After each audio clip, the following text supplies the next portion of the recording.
আমাদের যারা যোগ্য বিবেচিত হয়েছেন তাদের বয়স 25 থেকে 60 বছরের মধ্যে হতে হবে, আগেই বলা আছে। কেন্দ্রীয় বা রাজ্য সরকার, কোন বিধিবদ্ধ সংস্থা, সরকারি আন্ডারটেকিং, পঞ্চায়েত, পৌরসভা, সরকার, সরকারি সাহায্যপ্রাপ্ত শিক্ষা প্রতিষ্ঠান অর্থাৎ শিক্ষক, শিক্ষাকর্মী, স্থায়ী সরকারি চাকরিতে নিযুক্ত থাকেন বা পেনশনার্স আসবে না যেহেতু 60 ঊর্ধ্ব, এটা ইরেলিভেন্ট। এরা এই বেনিফিটের মধ্যে পড়ছেন না। তাছাড়া যারা আয়কর প্রদান করেন, অর্থাৎ এখন আয়করের ঊর্ধ্ব সীমা হচ্ছে 12 লক্ষ টাকা বছরে। 12 লক্ষ টাকা পেরিয়ে গেলে আয়কর দিতে হয়। যে পরিবার আয়কর দেন, অর্থাৎ যার বাৎসরিক আয় 12 লক্ষ টাকা, সেই পরিবার এই কর্মসূচি অন্তর্ভুক্ত হওয়ার সুযোগ পাবেন না।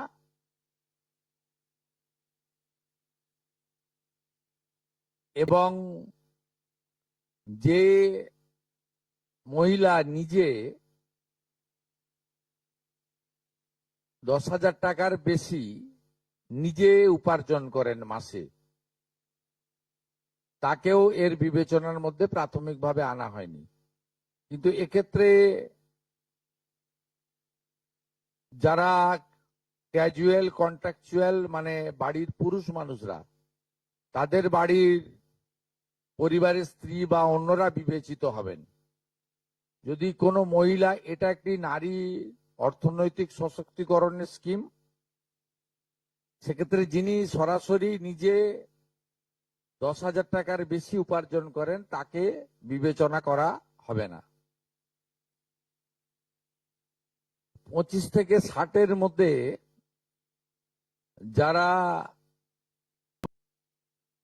3,000 টাকার কম ভাতা পান, ধরুন উইডো পেনশন 1,500 টাকা এই মাস থেকে হয়েছে, গত মাস পর্যন্ত ছিল 1,000 টাকা, তাদেরকে হায়ারটা দেওয়া হচ্ছে, 3,000 টাকাটাই দেওয়া হচ্ছে অন্নপূর্ণা যোজনাতে। এই ধরনের যত স্কিম 25 থেকে 60 মহিলাদের রয়েছে, যারা 3,000 টাকার কম পান বিভিন্ন ভাতা, তাদেরকে 3,000 টাকার অন্নপূর্ণা যোজনার ভাতাটাই দেওয়া হচ্ছে। এক্ষেত্রে দুটি ক্ষেত্রে আমরা শিথিল করছি। একটা হচ্ছে দিব্যাঙ্গ ভাতা যারা পান তারা দুটো ভাতাই পাবেন। তারা দিব্যাঙ্গ ভাতা যেটা আগস্ট মাস থেকে 1,500 হয়ে যাবে সেটাও পাবেন, অন্নপূর্ণা যোজনা 3,000ও পাবেন, শুধুমাত্র ফিজিক্যালি চ্যালেঞ্জদের ক্ষেত্রে। আর পিএম কিষাণ সম্মান নিধির ক্ষেত্রে, এই দুটি ক্ষেত্রে আমরা এটাকে শিথিল রাখছি।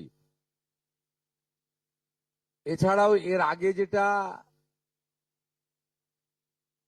অনেক মহিলার নাম বাদ চলে গেছিল, 3 কক্ষ বিশিষ্ট বাড়ি, এটা গ্রামের ক্ষেত্রে এক্সাম্পট করে দেওয়া হয়েছে। গ্রামের ক্ষেত্রে কোনো বাড়ির সংখ্যা রাখা হয়নি, শিথিল করে দেওয়া হয়েছে। অর্থাৎ গ্রামীণ এলাকার মহিলারা এবারে আরো বেশি সংখ্যায় সুযোগ পাবেন। তাদের ক্ষেত্রে, গ্রামীণ ক্ষেত্রে 3 কক্ষ বিশিষ্ট বাড়ি, যেটা জুলাই মাসে ওই ক্রাইটেরিয়াটা থাকার কারণে অনেকে বঞ্চিত হয়েছেন, এবারে আর বঞ্চিত তারা হচ্ছেন না। এবং শুধুমাত্র জমির পরিমাণের ক্ষেত্রেও যে 7টি কর্পোরেশন রয়েছে, সেখানে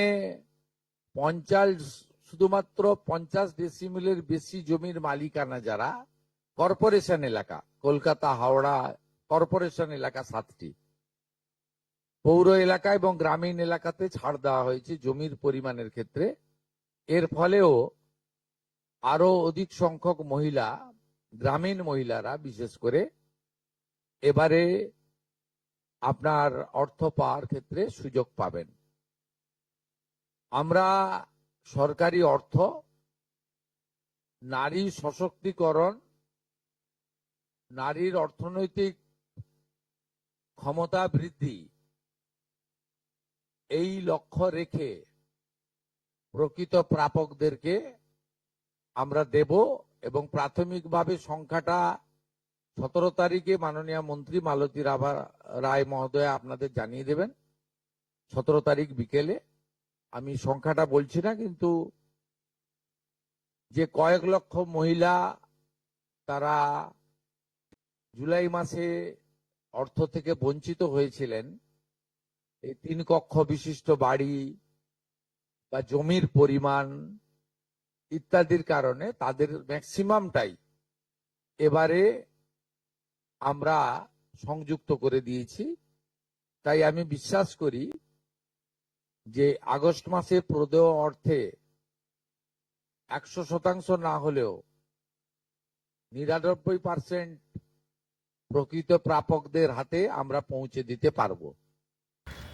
নমস্কার দর্শক, গতকাল নবান্ন থেকে মুখ্যমন্ত্রী কারা এই অন্নপূর্ণা যোজনার টাকা পাবেন এবং কারা পাবেন না সেটা নবান্ন থেকে সরাসরি বলে দিয়েছেন এবং সেটাই আমি আপনাদের শোনালাম।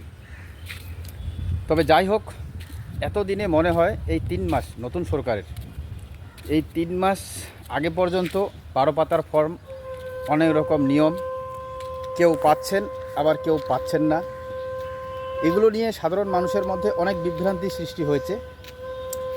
তবে একটা কথা বাস্তব, যে পরিবর্তনের আগে তৃণমূল সরকারের সময় যেভাবে এই লক্ষ্মীর ভাণ্ডার নাম দিয়ে মানে যারা মাসে 12 লাখের উপরে কামাচ্ছেন তাদেরকেও দেওয়া হচ্ছে, যারা সরকারি চাকরি করছেন তাদেরকেও দেওয়া হচ্ছে, এবং দেখেছি আমরা যে অনেক শিল্পপতি বা অনেকেই যারা বড় বড় ব্যবসা করেন তাদেরকেও এই লক্ষ্মীর ভাণ্ডার দেওয়া হচ্ছে। এবং সোশ্যাল মিডিয়ায় সেই সমস্ত ভিডিও আমরা দেখেছি যে যাদের এই 1500 টাকা কোনো দরকারই না, যারা মাসে 35-40 হাজার 50 হাজার টাকা কামাই করেন, রোজগার করেন, সেই মহিলাদেরও এই টাকা দেওয়া হয়েছিল। তো কাজেই তারা ওই মাসে মাসে গিয়েছেন, হোটেলে খেয়েছেন এবং সেই ভিডিওগুলিও পোস্ট করেছেন, অনেক ভিডিও এরকম সোশ্যাল মিডিয়ায়। তো সেই সময় আমরা যারা প্রতিবাদী বা আমরা যারা প্রতিবাদ করতাম ইউটিউবে, সোশ্যাল মিডিয়ায়, আমরা কিন্তু নর্মালি এই কথা বলেছিলাম যে সত্যিই এই লক্ষ্মীর ভাণ্ডার 1500 টাকা দেওয়া হচ্ছে।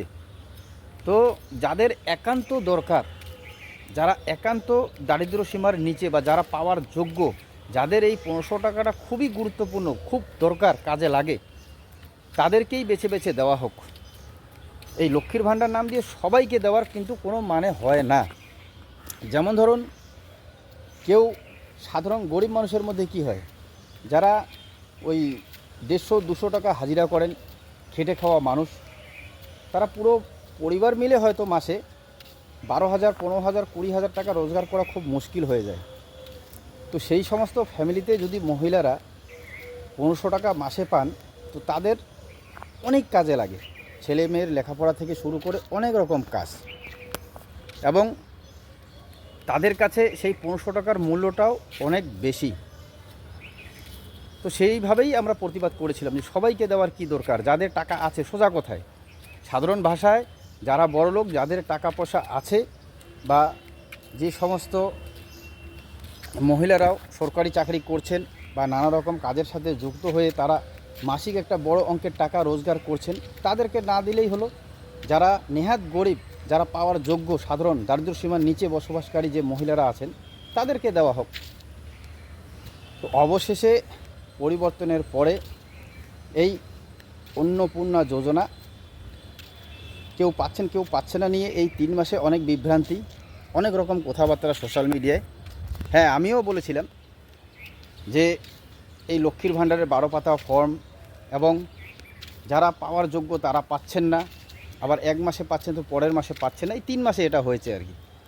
কিন্তু এটা কমপ্লিট ক্লিয়ার হয়ে গেল, প্রায় পুরোটা বলা যাবে না, 95% ক্লিয়ার হয়ে গেল বলা যেতে পারে। এবং মুখ্যমন্ত্রী তিনি বলেই দিলেন কারা পাবেন কারা পাবেন না। তো মুখ্যমন্ত্রী যেভাবে বললেন আমি একবারেই সহমত। মানে এই যে মুখ্যমন্ত্রী যে কথাগুলি বললেন কারা পাবেন না এবং কি নিয়ম, কারা কত রোজগার করলে পাবেন না, বা কি কি সিস্টেমে বিশেষ করে যারা পাওয়ার যোগ্য তাদেরকে বেছে নেওয়া হবে, এই পুরো প্রক্রিয়াটি আমার খুবই পছন্দ লাগলো। যার জন্যে আমি সকাল সকাল আজকে এই ভিডিওটিও দিলাম, কারণ সকাল থেকে মুখ্যমন্ত্রীর এই বার্তাটি আমি বারবার শুনলাম, শুনে সহমত হলাম। তারপরেই কিন্তু আমি এই ভিডিওটি আপনাদের জনসমক্ষে নিয়ে আসলাম, বা আপনাদেরকেও দেখা উচিত।